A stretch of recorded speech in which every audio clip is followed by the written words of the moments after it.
नमस्कार दोस्तों, माही क्लासेज जयपुर में आपका पुनः स्वागत और अभिनंदन करते हैं। इससे पहले हमने पढ़ा था उत्तरी अमेरिका महाद्वीप का पश्चिमी पर्वतीय प्रदेश। आज हम उसी श्रृंखला में दूसरा जो प्रदेश है वह है अपलेशियन प्रदेश के बारे में पढ़ेंगे। अपलेशियन प्रदेश में उसकी स्थिति, विस्तार, सीमाएं, उत्पत्ति एवं उच्चावचों के बारे में हम जानकारी प्राप्त करेंगे। सबसे पहले हम देखें कि अपलेशियन पर्वत प्रदेश जो है वो क्या है। अपलेशियन पर्वत प्रदेश पर सदियों से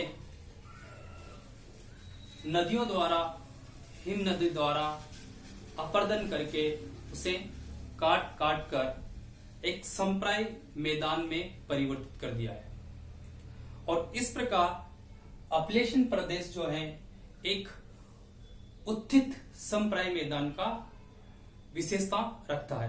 उत्थित संप्राय मैदान का मतलब कि कोई ऐसा भूभाग जिसके ऊपर नदियां प्रभावित होती है और वो धीरे धीरे अपर्दन के दौरान, अनाच्छादन की प्रक्रिया के कारण अपक्षित होकर कट जाता है और धीरे धीरे धीरे धीरे वो कटता हुआ समाप्त हो जाता है। लेकिन पुनः आंतरिक हलचल, भूगर्भिक प्रक्रियाओं से वो खंड ऊपर उठना शुरू करता है।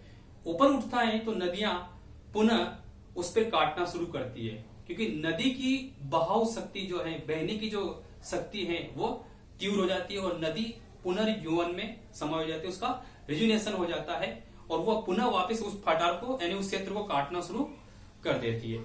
फिर वो उसको फिर काट के वापस एक संप्राय मैदान में परिवर्तन कर देती है। फिर उसका उत्थान होता है, फिर नदी उसको काटना शुरू करती है। तो इस तरह से उत्तरोत्तर बार बार नदी के द्वारा इस अपलेशियन पर्वतीय प्रदेश को अपरदित करके संप्राय मैदान में परिवर्तित किया गया और इस प्रकार इस अपलेशियन पर्वतीय प्रदेश में कुल 4 बार नदियों ने इसको काट दिया है। तो इसमें हम देखें तो ये सारा क्या है, एक तरह से संप्राय मैदान है, पूरा एक संप्राय मैदान है। लेकिन कौन सा संप्राय मैदान? उत्थित संप्राय मैदान, जो बार बार ऊपर उठता है और नदियां उसको काट देती है। तो उत्थित संप्राय मैदान जो है उसको हम देखें तो सबसे नीचे जो वाला भाग आता है उसमें आता है सामरिक विल्लो संप्राय मैदान, नीचे वाले तले वाला। उसके ऊपर की जो चट्टानें पाई जाती है वो हैरिसबर्ग संप्राय मैदान और उससे ऊपर जो पाया जाता है स्कूली संप्राय मैदान। यदि हम देखें तो इसका जो ऊपर ब्लू कलर का जो एरिया दिख रहा है ये ऊपर वाला एरिया है। मतलब कहने का तात्पर्य यदि हम देखें तो किसी पहाड़ी क्षेत्र जो हमें है, पहाड़ी क्षेत्र का जो ऊपर वाला कोना है, ये वाला पोर्शन, इसको देखें, ये ऊपर वाला एरिया है। तो ये किसका आ जाएगा? ऊपर वाला एरिया स्कूली संप्राय मैदान का। अब इसके नीचे, अब इसको नदियों ने इसको काट काट कर अलग कर दिया, तो फलस्वरूप इसमें हुआ क्या कि कुछ भूभाग जो है वो स्कूली और कुछ हैरिसबर्ग और कुछ सामरिक विल्लो संप्राय मैदान के अवशेष देखने को मिलते हैं। साथ ही साथ इस अपलेशियन पर्वतीय प्रदेश में हमें कई घाटियां और कटक भी देखने को मिलते हैं, जो इसके बीचवर्ती भाग जो है घाटियां, ये जो ग्रीन कलर में आपको प्लस दिखाई दे रहा है, यहाँ पर घाटियां और कटक भी देखने को मिलते हैं। तो हम ये देखें तो यहाँ पर संप्राय मैदान हमें देखने को मिलेंगे, निक पॉइंट और प्रपात रेखा। निक पॉइंट क्या है? निक पॉइंट है कि यदि कोई नदी प्रवाहित होती है, सपोज कीजिए कि कोई एक स्थल भूखंड है और उससे स्थल भूखंड से कोई नदी प्रवाहित होती है। अब नदी प्रवाहित होगी तो नदी जो है नीचे की ओर, घाटी पर नीचे की ओर कटाव करेगी। नीचे कटाव करने से वो अपनी घाटी को गहरा करती जाएगी, लेकिन कुछ समय बाद आंतरिक हलचल में वो भूखंड जो है ऊपर उठ जाएगा। ऊपर उठने से अब नदी फिर तीव्र कटाव करेगी। तो यानी कि जो प्राचीन घाटी और नवीन घाटी दोनों एक घाटी के, प्राचीन घाटी नीचे रहेगी, उसके अंदर नवीन घाटी रहेगी। तो जहां प्राचीन घाटी और नवीन घाटी जहां मिलेगी, जैसे हम सपोज कीजिए कि ये एक प्राचीन घाटी है और इसके अंदर यदि हम इसको देखें, एक घाटी के हिसाब से हम इसको बना के देखें तो हमें ये एक नदी है जिसपे उसकी वी आकार की घाटी वो बनाती है। अब इसमें नदी कटाव करेगी नीचे की ओर, अब नीचे कटाव करेगी तो एक और घाटी और बनेगी। अब जहां पर ये नवीन घाटी और एक प्राचीन घाटी का जो पॉइंट मिलेगा, क्योंकि नदी जो है वो नवीन घाटी बनाएगी, ये नीचे वाला हिस्सा जो है वो नवीन घाटी के रूप में आ जाएगा। जैसे ये है प्राचीन घाटी और नीचे वाला हिस्सा नवीन घाटी। अब जहां प्राचीन घाटी और नवीन घाटी जहां मिलेगी उस भाग को हम कहते हैं निक पॉइंट। क्या कहते हैं उसे? निक पॉइंट। अब ऐसे बहुत सारी नदियां यहां से प्रभावित होती है। जैसे हम इधर से कहें कि अपलेशन पर्वत के पूर्व की ओर अनेकों नदियां यहां से प्रभावित होती हैं, जिसमें मुख्य रूप से जो है वो हडसन नदी प्रभावित होती है। तो इन नदियों से इस तरह से नदियां प्रभावित होती है और यहां से सभी जगह नदियों की अपनी घाटी पर इस प्रकार के बहुत सारे निक पॉइंट पाए जाते हैं और इन निक पॉइंटों को मिलाकर यदि कोई रेखा खींच दी जाए तो ये अपने आप में क्या है? एक वाटरफॉल है, क्योंकि यहां से प्राचीन घाटी और नवीन घाटी दोनों मिलती है तो पानी नीचे गिरता है। तो ये एक तरह से क्या बन जाता है? वाटरफॉल बन जाता है, जलप्रपात बन जाता है। और इन सभी निक पॉइंटों को मिलाकर यदि हम कोई एक रेखा खींचे तो उसे प्रपात रेखा कहते हैं। इस प्रकार की प्रपात रेखा भारत के झारखंड के पठार पे भी हमें देखने को मिलती है। तो ये इसकी विशेषता है। तो इसमें क्या पाए जाते हैं? अपलेशन में पाई जाती है, प्रपात रेखा पाई जाती है, निक पॉइंट इसमें पाए जाते हैं। ये एक प्रकार से उत्तित संप्राय मैदान का हिस्सा है। इसमें स्कूली, हैरिसबर्ग और सामरविल्लो संप्राय मैदान पाए जाते हैं। ये एक प्रकार से क्या है? उच्च भूमि क्षेत्र है। यदि हम बात करें उच्च भूमि यानी संयुक्त राज्य अमेरिका उच्च भूमि ऊपर उठा हुआ क्षेत्र है। इसकी जो औसत ऊंचाई है वो 1000 से 1600 मीटर इसकी औसत ऊंचाई है, जिसकी सबसे ऊंची चोटी है मिचेल, 2137 मीटर इसकी मिचेल है। मिचेल जो है वो किसमें?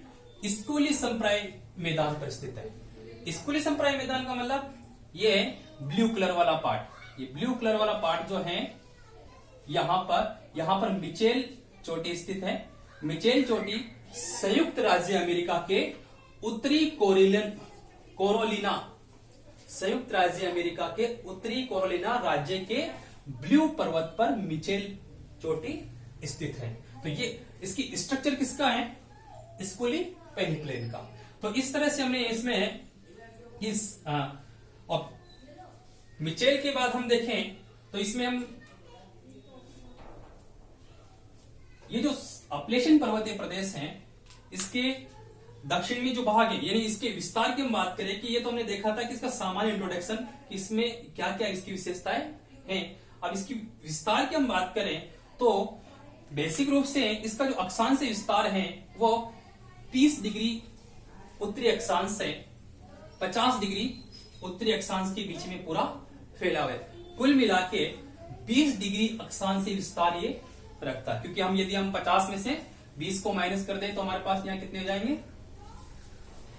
20 डिग्री, यानी 30 डिग्री और ऊपर 50 डिग्री। तो ये एक तरह से क्या है कि 20 डिग्री अक्षांश विस्तार लिए हुआ है। और इसका यदि हम राज्य के हिसाब से बात करें तो इसका सबसे उत्तरी जो छोर है वह न्यू फाउंडलैंड कनाडा का है। ये कौन सा है? कनाडा। ये कनाडा का है, न्यू फाउंडलैंड एरिया।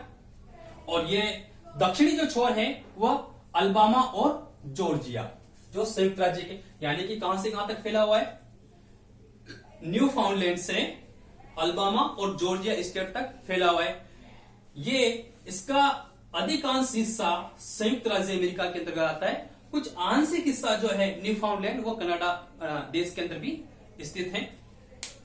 इसके यदि हम पूर्व में बात करें तो अटलांटिक महासागर है, उत्तरी अटलांटिक महासागर। दक्षिणी अटलांटिक महासागर इसमें आएगा नहीं, तो उत्तरी अटलांटिक महासागर है। इसके पूर्व में यदि उत्तर की बात करें तो उत्तर में ठंडी जलधारा यहां प्रवाहित होती है। कौन सी ठंडी जलधारा? लेब्राडोर की ठंडी जलधारा। जबकि इसके दक्षिण की तरफ से हम बात करें तो फ्लोरिडा, यहां से फ्लोरिडा जलधारा यहां से प्रवाहित होती है। तो फ्लोरिडा जलधारा और ऊपर से कौन सी आती है? लेब्राडोर जलधारा। तो लेब्राडोर ठंडी जलधारा और नीचे से फ्लोरिडा जलधारा। इसे हम गल्फ स्ट्रीम धारा भी कह सकते हैं, क्योंकि ये फ्लोरिडा से निकलती है, इसलिए यहां पर इसका नाम क्या होता है, फ्लोरिडा। और आगे जाके ये गल्फ यानी खाड़ी से निकलती है ना, मैक्सिको की खाड़ी से निकलती है, तो क्या हुआ, गल्फ स्ट्रीम हो गई। तो ये गल्फ स्ट्रीम और लेब्राडोर दोनों ही क्या करती है, इसके पूर्वी तट पर अर्थव्यवस्था को मजबूत करने का काम करती है, क्योंकि ठंडी और गर्म धारा यहां पर मत्स्य क्षेत्र का विकास करती है। और यहीं पर ही जितने भी बैंक जो पाए जाते हैं, मत्स्य उत्पादन क्षेत्र जो है संयुक्त राज्य अमेरिका का, ये पूर्वी एरिया ही इसका सर्वाधिक मत्स्य उत्पादन क्षेत्र है। तो ये एक तरह से संपन्न एरिया है। इसी में हम देखें तो ये जो है अपलेशियन पर्वतीय जो प्रदेश हैं, इसको पश्चिम में है मध्यवर्ती विशाल मैदान, दक्षिण में मेक्सिको की खाड़ी और उत्तर में कैनेडियन शील्ड। तो ये एक तरह से इसका विस्तार हुआ, जो कहां से 30 डिग्री उत्तरी अक्षांश से 50 डिग्री उत्तरी अक्षांश, यानी कि अल्बामा राज्य और जॉर्जिया राज्य संयुक्त राज्य अमेरिका से, और न्यू फाउंडलैंड कनाडा देश तक ये फैला हुआ है। अब इसको भी हमने दो भागों में बांट दिया। आप देख रहे हो ब्लैक ब्लैक जो प्लस का निशान दिखाई दे रहा है, ये है उत्तरी अपलेशियन और इससे नीचे है दक्षिणी अपलेशियन। उत्तरी अपलेशियन का मतलब यहां से हडसन, कौन सी नदी प्रवाहित होती है यहां पर, ये हडसन की नदी है, हडसन नदी है यहां, हडसन नदी। तो हडसन नदी और हडसन के मोहावक, कौन सी, मोहावक, ये ऊपर वाली है मोहावक और ये हडसन। तो हडसन और मोहावक जो है ये मुख्य रूप से इसको दो भागों में बांटती है, उत्तरी अपलेशियन और दक्षिणी अपलेशियन। हडसन नदी जो है उसका, हडसन की जो खाड़ी, हडसन की खाड़ी यहां पर है और यहां पर है हडसन नदी। अब हम यदि हम देखें तो दक्षिणी जो भाग है उसको भी हमने अध्ययन की तरह से मुख्य रूप से 5 भागों में उससे डिवाइड किया। पहला अपलेशियन पठार या कम्बरलैंड का पठार, ये जो एरिया है टेनेसी वाला, 5 फिंगर लेक, उसके समीपवर्ती जो एरिया है, ये सारा जो माइनस का चिन्ह दिखाई दे रहा है आपको रेड कलर का, ये सारा क्या है, अपलेशियन पठार और कम्बरलैंड का पठार वाला एरिया है। इसके समीप है अपलेशियन घाटी, ये ग्रीन कलर वाला प्लस जो दिखाई दे रहा है ये अपलेशियन घाटी वाला क्षेत्र है। और ये जो ब्लू कलर के प्लस दिखाई दे रहे हैं ये नीला पर्वत, ब्लू माउंटेन है। और इसके इधर वाला जो है गोल्ड कलर के, आपको रेड कलर में गोल जो ब्लैक दिखाई दे रहे हैं, ये सारा कौन सा है, पेडिमेंट। पेडिमेंट का मतलब सिंपल सा है पर्वत के नीचे वाला एरिया, क्योंकि ब्लू माउंटेन है और ब्लू माउंटेन के नीचे वाला जो हिस्सा है, ये वाला हिस्सा जो है वह है पेडिमेंट का पठार। और इसके जस्ट पूर्व में जो स्थित है वह तटवर्ती मैदानी प्रदेश है। तो यानी कि हम इसको अगर हम देखें कि पश्चिम से पूर्व की ओर देखें तो सबसे हम देखें तो अपलेशियन पठार या कम्बरलैंड का पठार, फिर अपलेशियन घाटी क्षेत्र, फिर ब्लू माउंटेन, पेडिमेंट और तटवर्ती क्षेत्र की बात करें। यदि हम इससे ऊंचे से नीचे की ओर चले, यानी इसके ऊपर या संरचना की बात करें, तो ये फैला हुआ है स्कूली, हैरिसबर्ग और सामरविलो के हिसाब से। तो यानी कि हम देखें तो ये एक प्रकार से विभिन्न प्रकार का स्ट्रक्चर यहां पर रखता है। तो इस तरह से हमें कुछ समझ में आया होगा कि अपलेशियन जो पर्वतीय प्रदेश है वो किस तरह से फैला हुआ है। तो ये अपलेशियन पर्वत कहां से कहां तक थे, न्यू फाउंडलैंड कनाडा से। तो इसमें मुख्य रूप से तटवर्ती जो राज्य हैं वो है न्यूयॉर्क, पेंसिल्वेनिया। पेंसिल्वेनिया संयुक्त राज्य अमेरिका का सबसे बड़ा कोयला उत्पादक क्षेत्र है पेंसिल्वेनिया। वर्जीनिया, उत्तरी एवं दक्षिणी कोरोलिया, हमने देखा था कि अपलेशियन पर्वत की सबसे ऊंची चोटी मिचेल, वो कौन से में है, उत्तरी कोरोलिया राज्य में। टेनेसी, ओहायो, अल्बामा और जॉर्जिया स्टेट में ये फैला हुआ है, किंतु ये फ्लोरिडा स्टेट में नहीं फैला हुआ है। इसी के साथ हम देखें तो यहां से मुख्य रूप से इसमें 2 नदियां मुख्य हैं, हडसन नदी और टेनेसी नदी। हडसन नदी इसके पूर्व में प्रवाहित होती है और टेनेसी नदी इसके पश्चिम में प्रवाहित होती है। यह टेनेसी नदी भारत के दामोदर नदी से संबंध रखती है। किस प्रकार? क्योंकि टेनीसी नदी घाटी का जो विकास हुआ है उसको देखते हुए ही हमने भारत में दामोदर नदी कॉरपोरेशन, दामोदर वैली कॉरपोरेशन का निर्माण किया गया है। तो ये इससे हमारे संबंध रखती है। तो अपलेशन पर्वतीय प्रदेश जो है उसमें प्रमुख उच्चावचों में संप्राय मैदान, निक पॉइंट, जलप्रपात रेखा, घाटी के अंदर घाटी, उत्थित संप्राय मैदान, ये सभी इसके अंतर्गत सम्मिलित किए जाते हैं।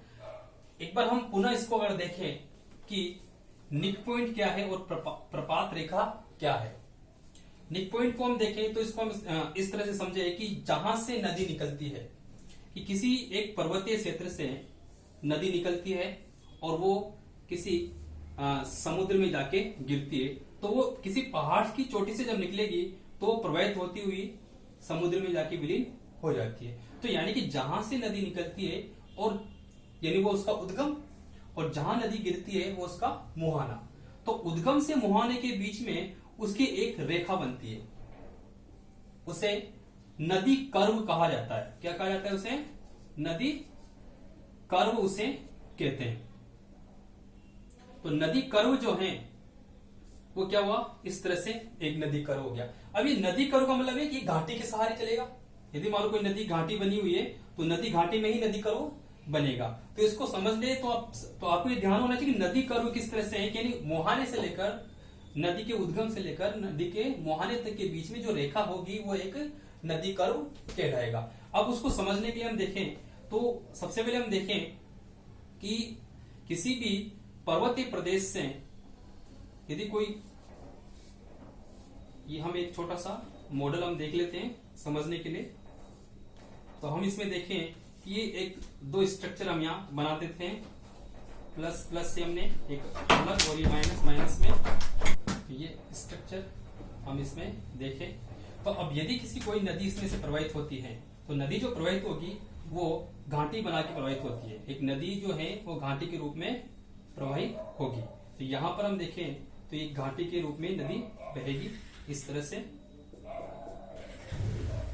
तो ये एक हमारे पास क्या है जिसमें नदी बहती है, एक घाटी है। तो यानी कि नदी के उद्गम से लेकर और मुहाने तक जहां समुद्र में जो मिलती है वो एक रेखा के सहारे बनती है। तो ये एक घाटी होगी। अब क्या होगा कि कुछ समय बाद नदी जो है इस पूरे क्षेत्र को अपरदित कर देगी, एक समप्राय मैदान में परिवर्तित कर देगी।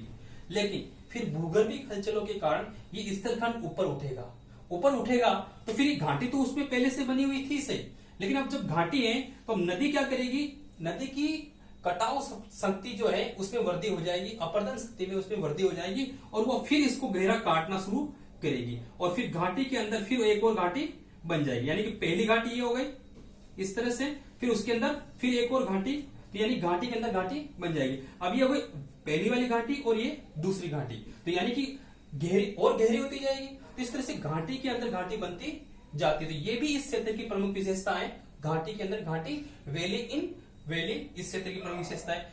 इसी में अगर हम देखें तो निक पॉइंट को हम समझे तो जैसे मान लो हमने पहले कहा था कि पहली वाली जो नदी है, तो पहली वाली नदी जो है वो इस तरह से बह रही है, यहां से निकलती है और यहां पर बहती है। तो इस क्षेत्र में यदि नदी बह रही है तो यानी कि नदी इस तरह से कर्व बनाकर बह रही है। अब फिर सेकंड घाटी जो है वो सेकंड घाटी ये बनेगी, लेकिन ये धीरे धीरे नदी जो कटाव करना शुरू करेगी वो उसके मुहाने से करना शुरू करेगी। मुहाने से नदी उसको काटेगी, यहां से काटना शुरू करेगी, यानी कि यहां समुद्र में जब नदी गिर रही है समुद्र, और ये उसका उद्गम से नदी निकलती है, समुद्र में गिरती है, तो उसने पहली घाटी तो है, फर्स्ट घाटी तो ये बना ली। अब सेकंड घाटी, उसकी सेकंड घाटी का निर्माण ये हो जाएगा, लेकिन सेकंड घाटी अचानक तो होगी नहीं, क्योंकि सेकंड घाटी क्या है, पहले यहां से उसको काटना शुरू करेगी, तो यहां से उसको काटेगी, ये वाला हिस्सा उसको काटती जाएगी, धीरे धीरे ये हिस्सा कटता जाएगा, क्योंकि ये एक घाटी यहां तक थी और एक समय ऐसा आएगा कि वो इस तरह से पूरा एरिया कट जाएगा।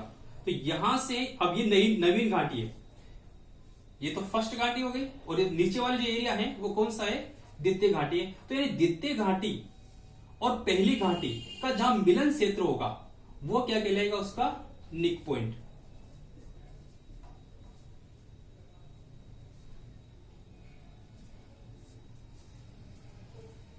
यानी कि ये एरिया, यानी कि इस तरह से हम कह सकते हैं कि अब धीरे धीरे ये कटता जाएगा और ये दूसरी घाटी बन जाएगा और फिर एक तरह से पूरा ऊपर वाला जो एक घाटी है वो कट जाएगी और वो इस तरह से दिखाई देगी।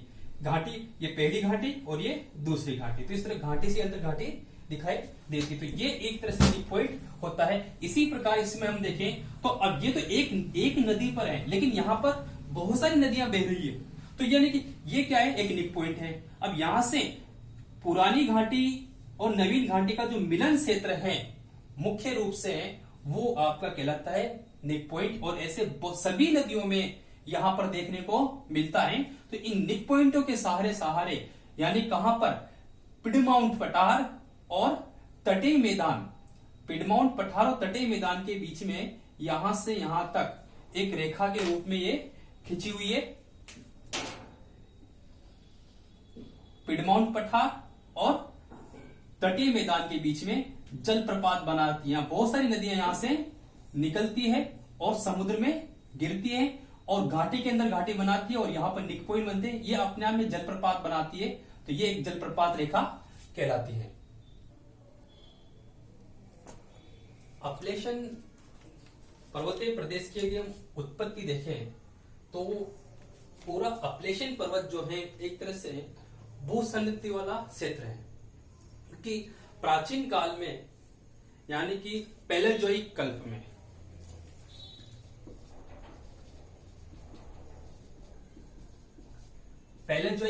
में ये सारा क्षेत्र एक भूसंगति के रूप में था। फिर भूसंगति में अवसाद का जमाव होता गया और उसकी तली में धसाव होता गया।